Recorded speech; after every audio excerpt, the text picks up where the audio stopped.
a shesh shumë kësi probleme dhe paragjykime edhe kisha dosh me ditë të e pas parasysh sa shumë mundohesh me qenë pozitive. Qysh ja del me këto komente negative dhe paragjykime që mundën me qenë lidhe me përmbajtja? Fillimisht kur bën shumë vite karrierë në medium, bash pak i mon prej komenteve. Megjithëse familja jonë, kështu në përgjithësi si koncept, edhe unë personalisht si Saron, nuk kemi shumë komente negative, nuk kemi persona që shohin ose që kemi ndaj kritik, për shembull këtë mjek se kemi kuptu se ka fol me terme shumë, kemi të lloj të tillë, po jo kështu direkt për emisionin,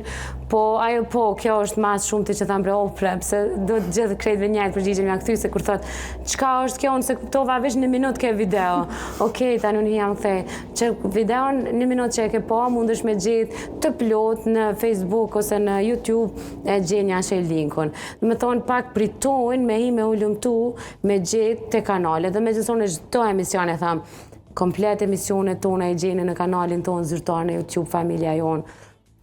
Nuk e di a haroj në herë me thonë gjithmonë për këta persona që e shohin një prerje dhe fokusohen të që ato dhe thonë, po mbet në gjysë informacioni. Na thjesht kjo ka qenë arsyeja e portalit, që me ka 24/7 aktiv, dhe ata të cilët e shohin një pjesë 1 minutë, 2 minutë, 3 minutë, që është një informacion i shkurt, po që mundet me na e punë, po që nëse dojnë me zgjeru që atë informacion të njëjtin emision, me qatë datë, e kërkon në YouTube, familja jonë, i keni të gjitha emisionet e listune të plota, të ndara, me pjesë zamet, që Bubulina, Krenarja dhe komplet stafi jonë i punojnë çdo ditë.